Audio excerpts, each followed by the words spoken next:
আসসালামু আলাইকুম ভিউয়ার্স, আশা করছি সবাই ভালো আছেন। ওয়েলকাম জানাচ্ছি আমার হেলথ অ্যান্ড বিউটি টাচ চ্যানেলে। তো আজ আমি আপনাদের সাথে আলোচনা করব কোন বয়সে শিশুদের চা কফি পান করতে দেওয়া উচিত সে বিষয় নিয়ে। বাবা মায়ের দেখাদেখি অনেক শিশুই চা কফি পানের বায়না ধরে। বড়দের মতো চা কফির প্রতি আকর্ষণ এই বয়সের ছেলেমেয়েদের মধ্যে গড়ে ওঠে। চেষ্টা করেও সবসময় তাদের এই সবের থেকে দূরে রাখা যায় না। তো তবে জেনে নিন কোন বয়সে সন্তানদের হাতে চা কফির পেয়ালা তুলে দিবেন।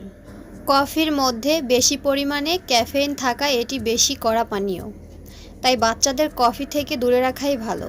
কিন্তু সত্যিই কি কফি বাচ্চাদের স্বাস্থ্যের পক্ষে ক্ষতিকর? কফি খেতে আপনার টিনেজার সন্তানকে বারণ করার আগে জেনে রাখুন যে কফি মোটেও তার স্বাস্থ্যের পক্ষে ক্ষতিকর নয়। কারণ অনেক সময় বাচ্চারা সোডা, ফিজি ড্রিঙ্কস, আইস টি ও চকোলেট মিল্কের মাধ্যমে ক্যাফেইন শরীরে ঢোকায়।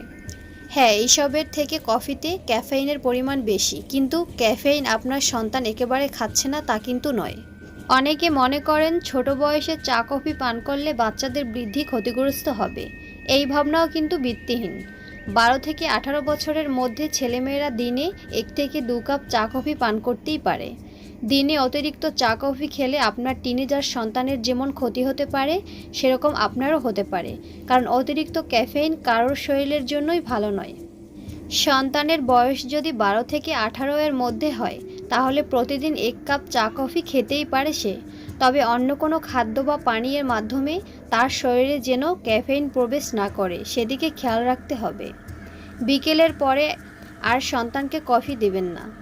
রাতের দিকে কফি খেলে হার্ট রেট বেড়ে যেতে পারে। কফি খেলে যদি আপনার সন্তানের মুড সুইং হয় বা ঘুমের ব্যাঘাত ঘটে বা সহজে নার্ভাস হয়ে যায় বা আক্রমণাত্মক হয়ে ওঠে, তাহলে কফি কয়েকদিন বন্ধ করে দিন। একটা কথা মনে রাখবেন, কোনো কিছুই অতিরিক্ত শরীরের পক্ষে ভালো নয়। আপনার কিশোর বয়সের সন্তানের পক্ষে অতিরিক্ত কফি খাওয়া কিন্তু ক্ষতিকর হতে পারে। তো এসব থেকে নিজে সতর্ক হন, বাচ্চাকে সতর্ক করুন এবং সুন্দরভাবে জীবনযাপন করুন। তো ভিউয়ার্স, আজকে আলোচনা এতটুকুই, আজ এখানেই শেষ করছি। আশা করছি ভিডিওটি আপনাদের কাছে ভালোই লাগবে। তো ভিডিওটি দেখে যদি একটু উপকৃত হয়ে থাকেন, তাহলে অবশ্যই একটি লাইক করবেন এবং আমার চ্যানেলটিকে সাবস্ক্রাইব করে পাশে থাকা বেল আইকনে ক্লিক করে রাখবেন, এরকম আরও নিউ হেলথ টিপসের আপডেট পাওয়ার জন্য। তো সবাই ভালো থাকবেন, সুস্থ থাকবেন। আল্লাহ হাফেজ।